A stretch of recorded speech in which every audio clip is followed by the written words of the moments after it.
The first time Corporal Alexei Ruda heard it, he was kneeling on the kitchen floor of the garrison annex at 03:14 in the morning, trying to figure out why the radiator was ticking. He had been awake for maybe 20 minutes. The ticking wasn't unusual. These were old Soviet pattern cast iron units, refitted in the late 80s, and they made a particular kind of noise when the building's pressure shifted. He'd grown up with radiators like that. His grandmother had 3 of them in her apartment in Rovaniemi. He knew what they were supposed to sound like. He was holding a cup of instant coffee against his sternum, because the floor tile was cold even through his wool socks, and he was listening for the rhythm to settle. The ticking was supposed to slow down and then stop. Instead, it had been steady for almost a full minute. Steady and a little too even. He set the cup down. He listened more carefully.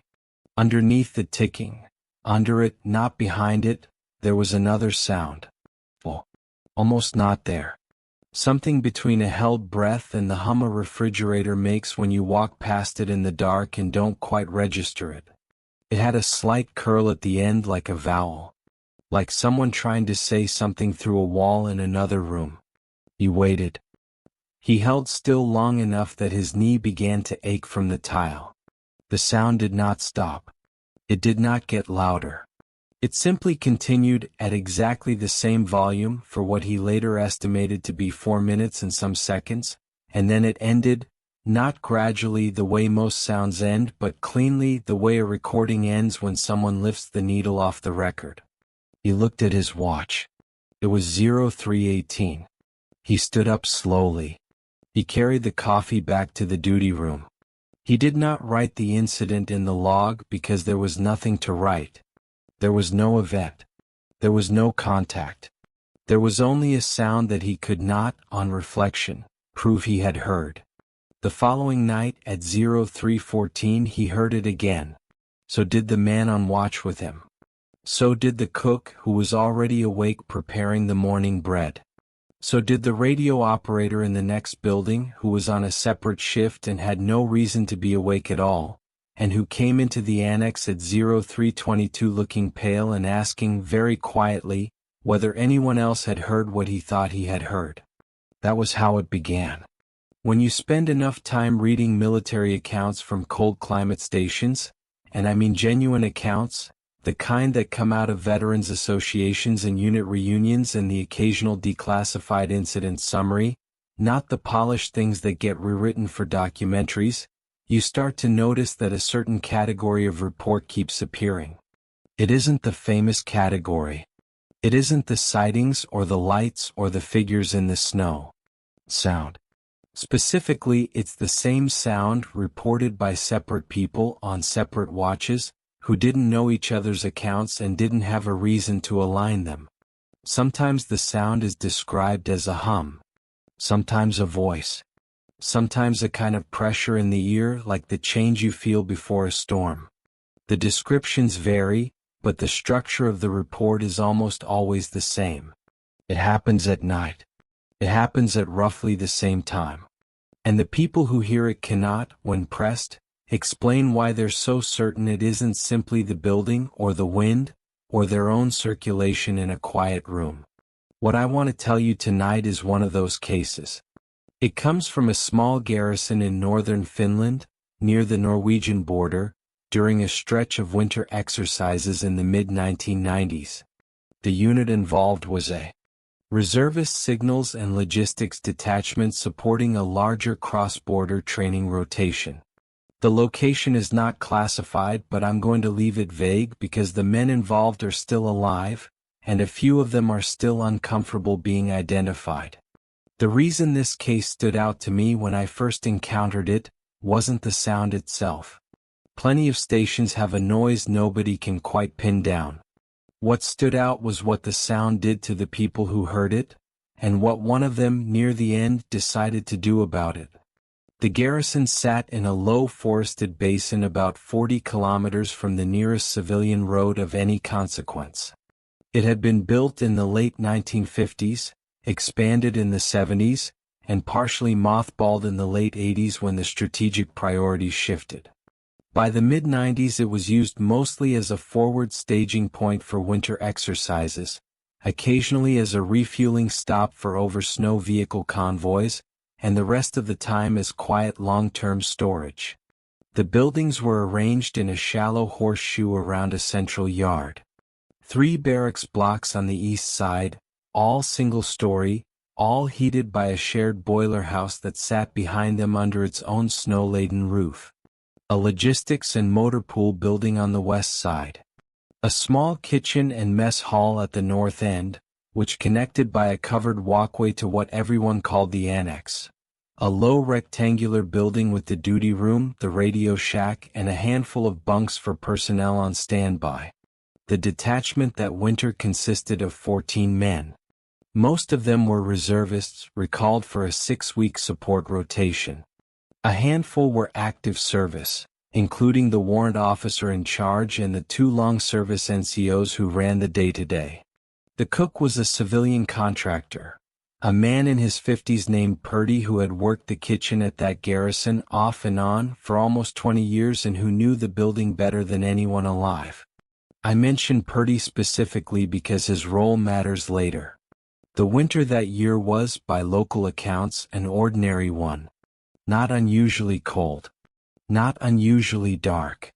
The men were occupied with routine tasks: vehicle maintenance, communications checks, snow clearance, equipment inventories ahead of the larger cross-border exercise that was scheduled to arrive in February.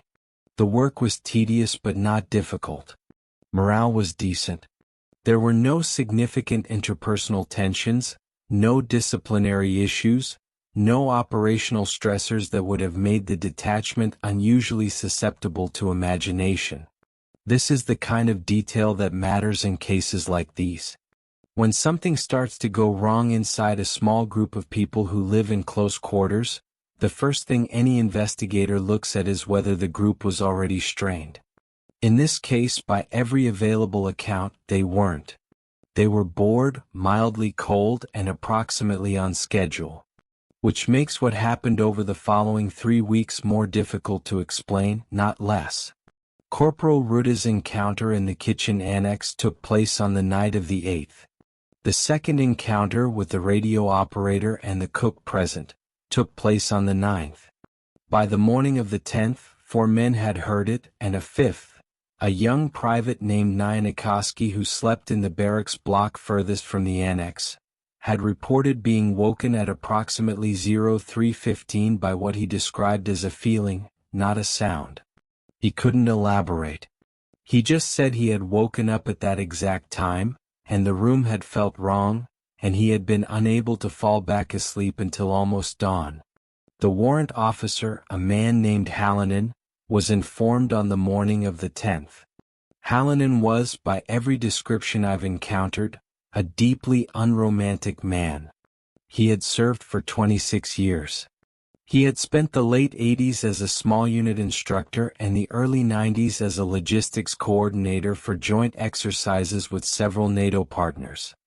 He did not have a reputation for imagination, and he was not generally inclined to indulge it in others.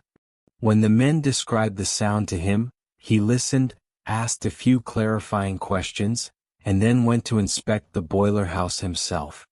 This is worth dwelling on for a moment.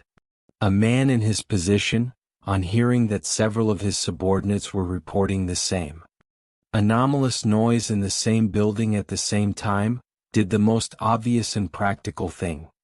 He assumed the source was mechanical and he went to look for it. He spent most of the afternoon of the 10th crawling through the boiler room, the ducts behind the kitchen, and the crawl space under the annex.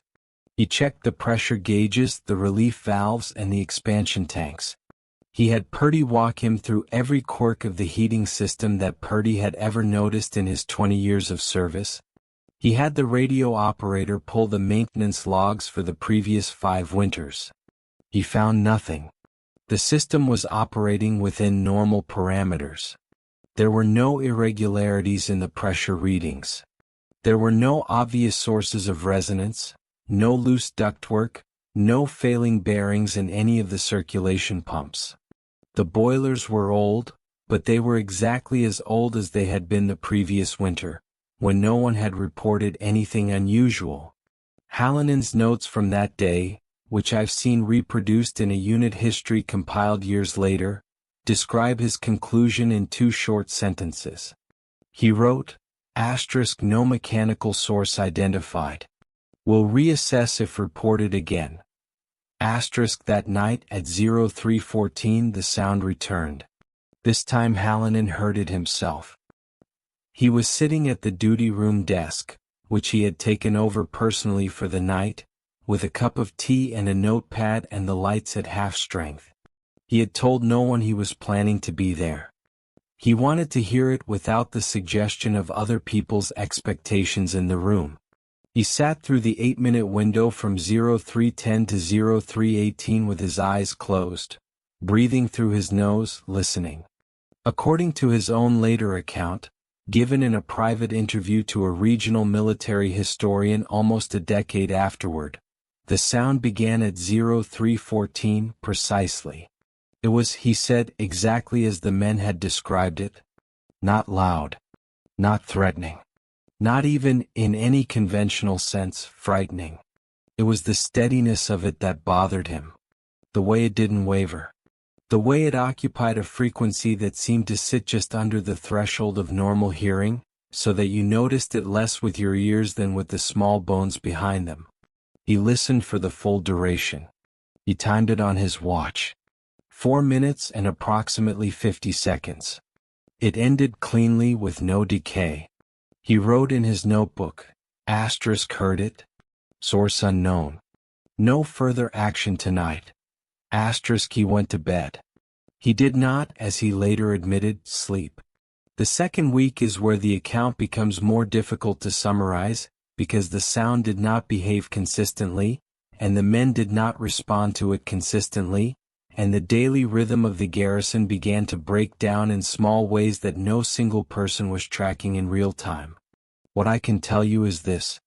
By the morning of the 15th, 11 of the 14 men had heard the sound at least once. 3 claimed they had not heard it at all, and one of those 3, a corporal named Vema who slept in the central barracks block, was so insistent that he hadn't heard anything that several of his bunkmates began to wonder if he was lying. He wasn't.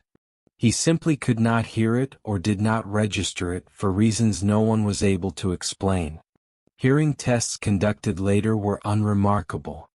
The sound continued to arrive at 03:14 every night. Its duration varied slightly, sometimes 4 minutes, sometimes closer to 6, but its onset was, to the second, identical. Men set alarms for 03:13 so they could be awake before it started. The alarms worked. The sound came on time. It did not adjust itself to their attention. Several attempts were made to record it. The garrison had a serviceable cassette recorder and a small handheld unit normally used for radio test patterns. The men placed both in the kitchen annex on the night of the 16th, pressed record at 03:12, and let them run. The tapes captured the radiator ticking. They captured the wind. They captured Purdy walking through the corridor at 03:21 on his way to start the bread. They did not, by any consensus among the men who later listened to them, capture the sound itself. Several of the men insisted they could hear something on the tape, a faint shape, a thinning of the ambient noise during the relevant window, but no one would have called it a recording of what they had heard live. I want to pause here because this is a point that the men themselves found difficult to articulate, and I think it's worth taking seriously. They did not say the sound wasn't real. They did not say the recorder had failed. What several of them said, in different ways, was that the sound seemed to exist in a register that the tape could not represent. One of them, a reservist who had worked as an audio technician in civilian life, described it later as the difference between a photograph of a room and the feeling of standing in the room. The photograph captures the room. It does not capture the feeling. He said the tape was like that. It had captured the room. It had not captured whatever the sound actually was. I am not endorsing this interpretation. I am only reporting it because every man who heard the sound and later listened to the tape said something approximately similar, and the consistency of that response is, in itself, a data point. By the end of the second week, the behavioral changes began to accumulate. Ruta had stopped sleeping in his usual bunk and had moved to a cot in the duty room. He said it was because the duty room was warmer. The other men noticed that he was also, not coincidentally, the room in which he had first heard the sound. Whether he was trying to confront it or simply trying not to be surprised by it, no one could say. Nyanikoski, the young private from the far barracks, had begun keeping a list. He wrote down the exact time he woke each night, the exact time the sound began if he heard it, and the exact time it ended. He showed the list to no one until much later. The list, when it eventually surfaced, was unsettling for a reason that had nothing to do with the sound itself. The onset time on his list was always 0314, but the end time drifted later by approximately 15 seconds each night. Over the course of 2 weeks, the sound's duration had grown from roughly 4 minutes to roughly 7.5. Purdy, the cook, had stopped speaking about it entirely. He had heard the sound, acknowledged it, and then declined to discuss it further. When asked directly, he would shake his head and change the subject. The men assumed at first that he was unsettled and didn't want to admit it. Later, after the rotation ended, one of the NCOs, a man named Karu who had known Purdy for over a decade, said something different. Karu said Purdy had told him in private that he had heard the sound before. That it had happened once, briefly, sometime in the late 70s when he had been a much younger man. He had not, at the time, told anyone. He had assumed it was a private experience. He was now reconsidering that assumption, and the reconsideration was costing him something. Purdy would not say more than that. Karu did not press him. By the 17th, Hallinan had requested guidance from the regional command. The request was, in its written form, almost comically restrained. He described a recurring nocturnal acoustic anomaly of unidentified source, audible to multiple personnel, undetectable on available recording equipment, and producing low-grade sleep disruption across the detachment. He asked whether a technical inspection team could be dispatched to evaluate the building's mechanical systems. The response, when it came on the 19th, was that a 2-person team from the engineering directorate would arrive on the 23rd. In the meantime, Hallinan was advised to maintain standard operations and to document any further occurrences. This advice was, of course, what he had already been doing. The men noticed that the response had taken 4 days to produce a decision that any competent staff officer could have made in 20 minutes. They drew their own conclusions about what command thought of the report. The men's behavior continued to change in small, increasingly noticeable ways. Ruta was now, by his own admission, sleeping perhaps 3 hours a night. He had developed a habit of pacing the corridor of the annex between 0300 and 0330, not because he expected to find anything but because the act of pacing gave him something to do with the anticipation. He had stopped writing entries in the duty log unless they were strictly required. When the medic on rotation suggested he take a night off, he refused on the grounds that he didn't want to be asleep in a room he didn't trust. 2 of the reservists had begun sleeping with the lights on. This was, in a barracks of 14 men, not a trivial accommodation, and the other occupants of the block had agreed to it without complaint, which was itself a telling signal. Nyanikoski had stopped going to the mess hall for breakfast. He took bread from Purdy's kitchen and ate it in his bunk. When asked why, he said he didn't want to walk through the covered walkway in the dark before sunrise. The walkway connected the kitchen to the annex. He had heard the sound through the walkway once, faintly, on the morning of the 20th, and had not wanted to repeat the experience. The smaller behavioral changes were harder to track but, in their accumulation, more disturbing. Men stopped finishing sentences. Conversations became shorter. The radio operator, who had previously been a chatty and somewhat irritating presence in the duty room, became withdrawn to the point that Hallinan asked him whether he wanted to be relieved. He declined. Karu, the senior NCO, later said that the strangest thing about that third week was not the sound itself. It was the way the men's faces began to look the same. Not in any obvious way. They didn't go pale, they didn't develop visible signs of strain. It was something subtler. He said they all began wearing the same expression in repose. A kind of listening expression. As if some part of them was always, at all hours of the day, partially tuned to the frequency they had begun to hear at night. He found it difficult to look at his own face in the mirror after the second time he noticed it on someone else. The technical team was due to arrive on the 23rd. On the night of the 22nd, something happened that none of the men had been able to anticipate, and which the eventual after-action documentation would address only obliquely. The sound did not begin at 03:14. It began at 01:47. Ruda, who was on the cot in the duty room, was awake when it started. He had not been expecting it. He had, in fact, been allowing himself the small luxury of dozing, on the assumption that he had at least another hour before the window opened. The sound arrived without warning at full volume, or what passed for full volume, which was still barely audible, and it was immediately different. It was louder. It was longer in its vowel. And it had, according to him, a quality that the previous night's sounds had not had. He described it as intentionality.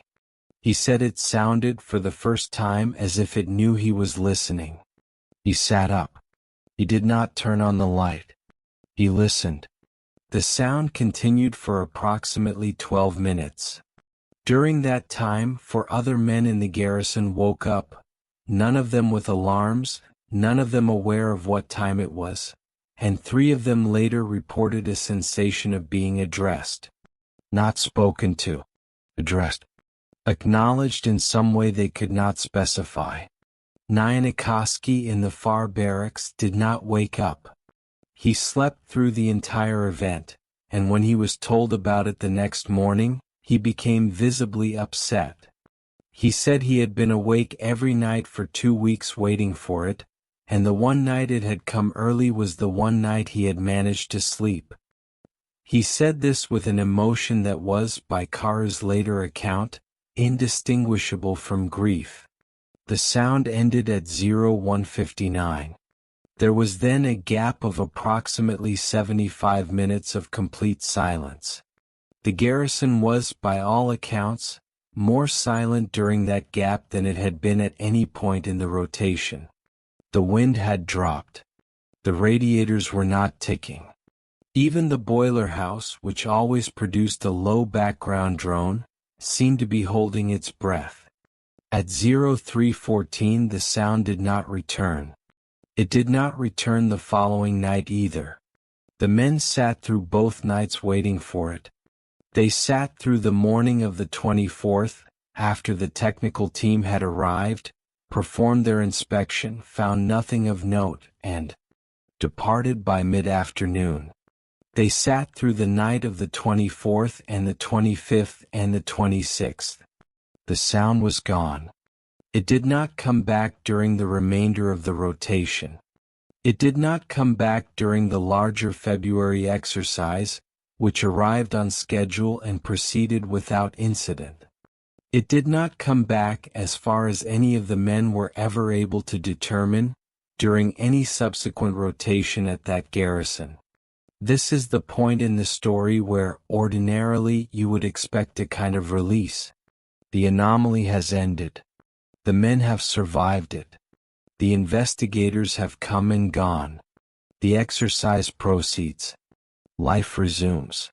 In this case, the release didn't happen. Or rather, it happened for some of the men and not for others, and the difference between the two groups became, over the following weeks, the most interesting part of the story. The men who had heard the sound only a few times, and who had not been present for the night of the 22nd, returned to normal sleep within a week. They spoke about the experience with a kind of bemused detachment, the way you might describe an unusual weather pattern or a strange dream. By the end of the rotation, several of them were already half convinced that the whole thing had been a mass suggestion, or a quirk of the heating system that the technical team had simply failed to identify. The men who had been present on the night of the 22nd did not recover in the same way.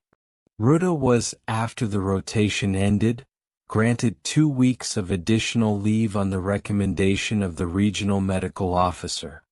He had lost approximately 5 kilograms during the 3 weeks of the incident. His resting heart rate, when measured during his discharge physical, was elevated. He reported difficulty sleeping for several months afterward, and he reported, more troublingly, that he occasionally, perhaps once every few weeks, would hear something faint at 0314, wherever he happened to be sleeping, that he could not entirely identify and could not entirely dismiss. He never returned to that garrison. He was offered a posting there during a later reservist call-up and declined it without offering a reason, which is unusual enough in the Finnish reservist system to have been noted in his file. The radio operator left active service at the end of his contract and did not renew. He spoke about the incident only once, to the regional historian I mentioned earlier, and the transcript of that interview runs to about 4 pages. He is careful, throughout, to avoid making claims he can't support. He says at one point, that the thing that bothered him most was not the sound itself but the way it had felt, on the last night, as if the sound had been waiting for the inspection team's arrival before it left. He does not propose an explanation for this feeling. He simply notes that he had it and that it had not left him. Nyanakoski, the young private with the list, finished his service obligations and went on to work in civilian life. According to a former bunkmate, he kept the list for at least a decade. He did not speak about it. The bunkmate, who is the source for most of what we know about Nyanakoski's later years, says that on one occasion in the early 2000s, after a few drinks at a unit reunion, Nyanakoski mentioned that he still occasionally woke up at 0314 for no reason he could explain. He said this in passing without dramatic emphasis. The bunkmate said he had not known how to respond, and so he had said nothing and the moment had passed. Purdy, the cook, retired from the garrison kitchen in 1998. He died in 2011 of complications related to a long-standing heart condition. He never, as far as anyone has been able to determine, spoke or wrote about the incident again after the conversation with Karu in the 3rd week. Hallinan completed his service and retired in 2002. His private papers, donated to a regional military archive, include a folder labeled with the dates of the relevant rotation. The folder contains his notebook, the unit's duty log, and a single typed page of personal reflection composed sometime in the late 90s. I'll come back to that page near the end. I mentioned earlier that one of the things that made this case stand out, when I first encountered it, was its resonance with a broader pattern. I want to spend a few minutes on that pattern because it shapes how I think about the rest of the story, and because it complicates any easy interpretation. The garrison in question was built, as I said, in the late 1950s. It was not, however, the first military installation on that ground. During the Continuation War in the early 1940s, there had been a small Finnish forward post in approximately the same location.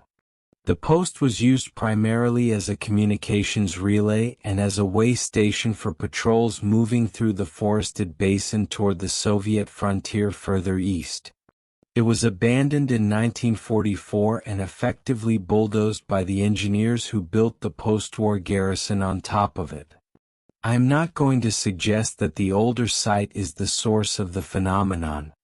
There is no evidence that it is, and the implication would be cheap. What I will say is that the unit history compiled in the early 2000s, the same one that reproduces Hallinen's notes, includes a short appendix titled Earlier Anecdotal Reports. The appendix is 2 pages long. It catalogs, in brief, for separate incidents from the post-war period in which personnel at the garrison reported recurring nocturnal sounds of unidentified origin. The first incident is from 1962.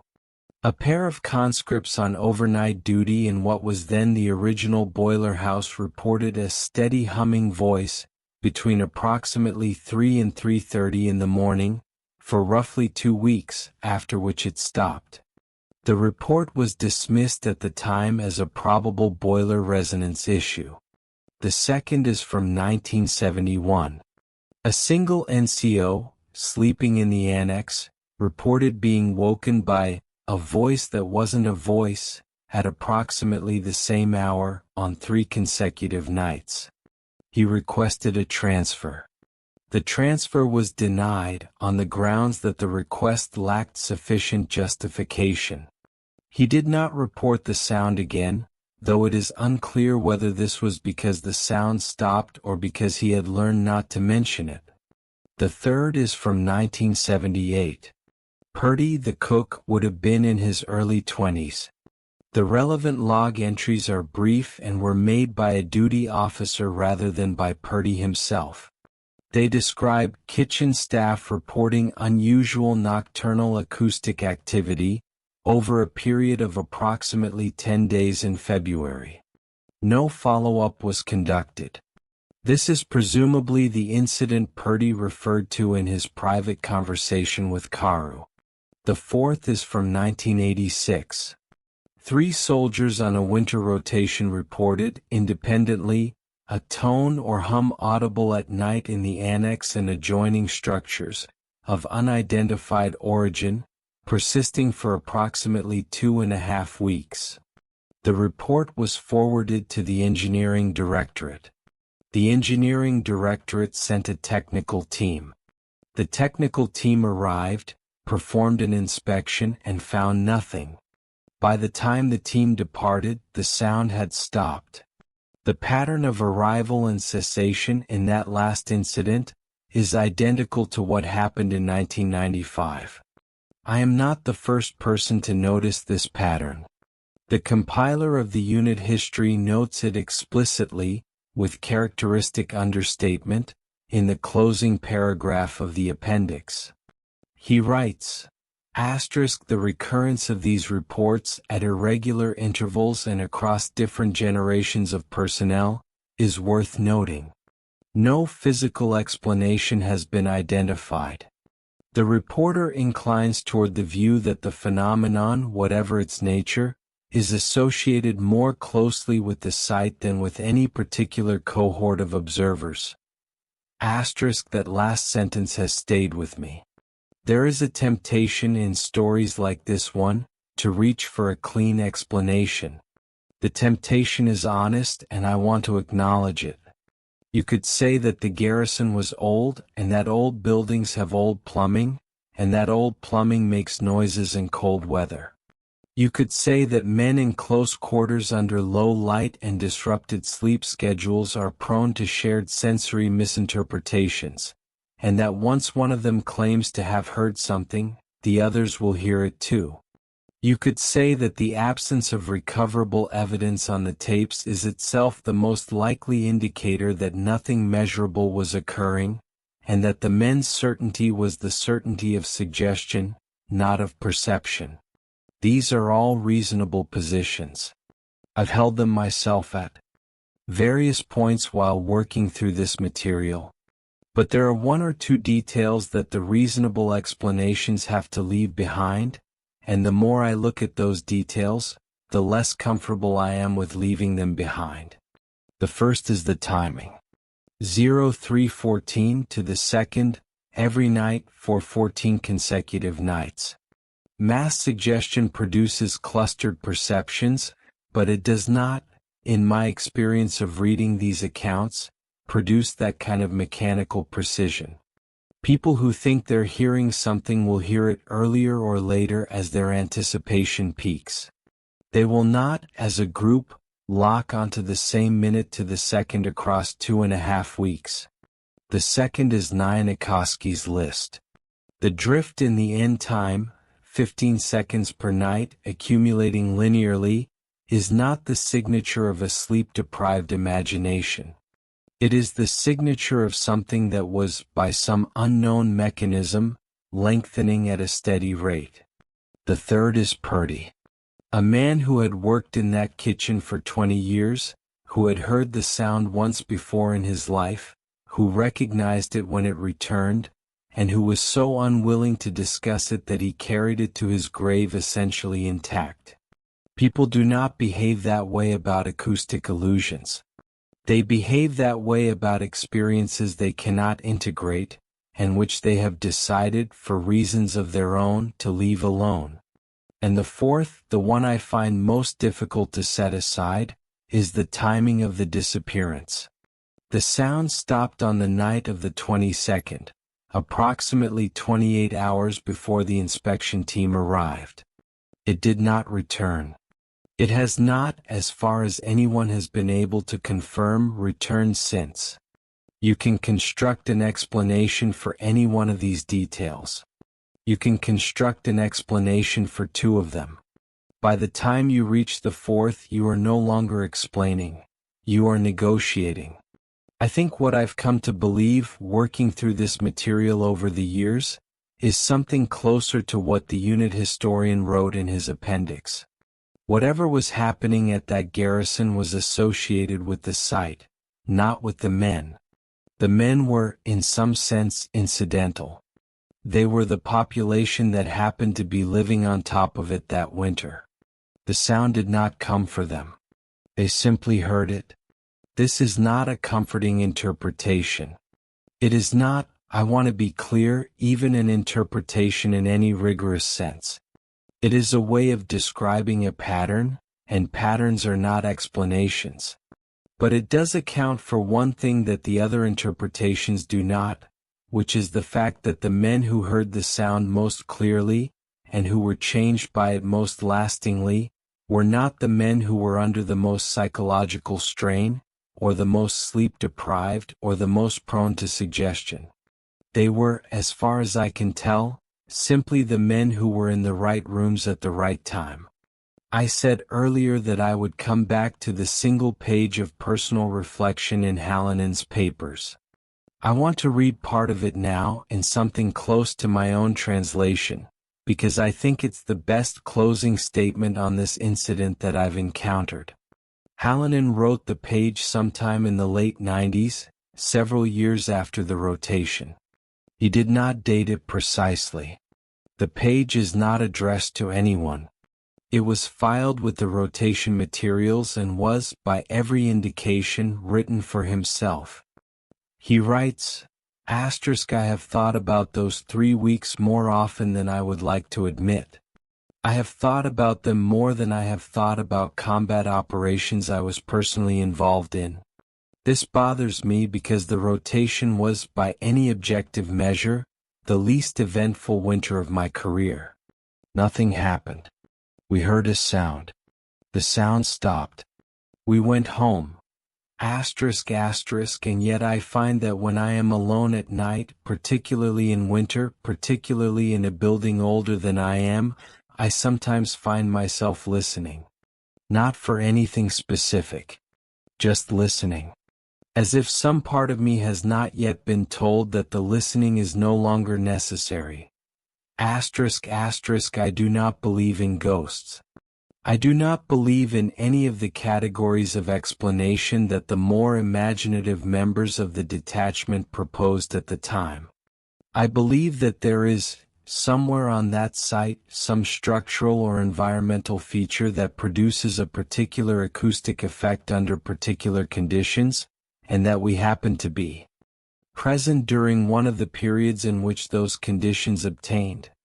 Asterisk asterisk what I do not understand, and what I have not been able to make myself stop thinking about, is the question of why the effect, whatever it is, has the particular character it has. Why it sounds the way it does. Why it produces, in the people who hear it, the particular kind of attention that it produces. Why my men, professionals all, walked through their daily routines for 2.5 weeks with their heads slightly tilted to one side, as if they were waiting to be spoken to. Asterisk asterisk a noise should not do that. A noise that is only a noise should not do that. Asterisk asterisk I have not been back to the garrison since my retirement. I do not intend to go back. I am told the buildings are still in use, although the rotation patterns have changed, and the annex has been converted to storage. I hope, for the sake of whoever is sleeping there now, that the conditions have changed enough that the effect is no longer producible. I have no way of knowing whether that is the case. Asterisk asterisk if anyone reads this after I am gone, I would ask them only this. Do not look too hard for the source. The men who looked hardest are the men who came back the most changed. Whatever it is not improved by attention. Asterisk the page ends there. Hallinan signed it in the lower right corner with his initials and his service number. It is the last document in the folder. So what do we make of it? A small Finnish garrison in the mid-1990s, hosting a routine winter rotation, experienced a recurring nocturnal acoustic phenomenon of unidentified origin for 2.5 weeks. The phenomenon arrived at the same time every night, lengthened in duration at a steady rate, was heard by the majority of personnel, was not captured on any recording device, and stopped abruptly approximately 28 hours before the arrival of a technical inspection team. It produced measurable behavioral and physiological effects in several of the men who heard it, particularly those who were present for its final appearance. It has not been reported at that garrison since, although comparable phenomena have been reported at the same site at irregular intervals going back to at least 1962. There is no recorded source. There is no extant tape that captures it cleanly. There is no surviving witness who has offered a complete explanation, and the witnesses who came closest to one, Hallinan and Purdy, both in their own ways chose to leave the question open. I do not have a conclusion to offer you. I have, at most, an observation.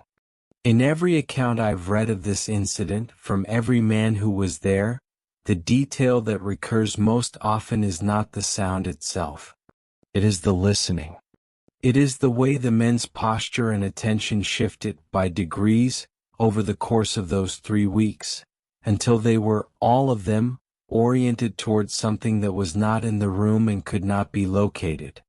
The sound, whatever it was, taught them how to listen for it. And the listening, by every account, did not entirely stop when the sound did. That, more than anything, is what I find difficult to set down. I want to close with one detail that I came across late in my research, and that I have been turning over in my mind since I first encountered it. In 2017, more than 20 years after the events I've described, a small environmental survey was conducted on the site of the garrison as part of a regional land use review. The survey was unrelated to the 1995 incident. It was a routine document, mostly concerned with soil samples and groundwater readings. In an appendix, the survey notes the location of several subsurface features that had not previously been mapped. Among them is a cavity of unknown origin, approximately 4 meters below the foundations of what was, in 1995, the kitchen annex. The cavity is small, perhaps 2 meters across, and it is not, as far as the surveyors were able to determine, of natural geological origin. They speculate, tentatively, that it may be a remnant of an earlier structure on the site, possibly predating the wartime forward post. They were not able to investigate it directly. The survey did not include excavation. The cavity is noted, its approximate dimensions are given, and the report moves on. I have not been able to find any further reference to it in any subsequent document. I'm not going to tell you that the cavity is the source of what the men heard. I have no evidence that it is. The connection, such as it is, exists only because the cavity happens to be located beneath the room in which the sound was first reported, and beneath the room to which it kept returning. That is, in the end, the kind of detail this story is full of. Details that don't quite prove anything but that don't quite go away either. Details that you can choose to set aside, but that have a way of sitting near the back of your attention, waiting for the next quiet moment to surface.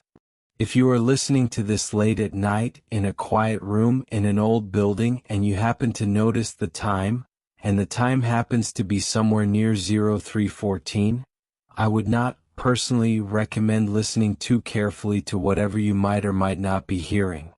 The men who listened hardest, as Hallinan said, were the men who came back the most changed. Whatever it is not improved by attention. Good night.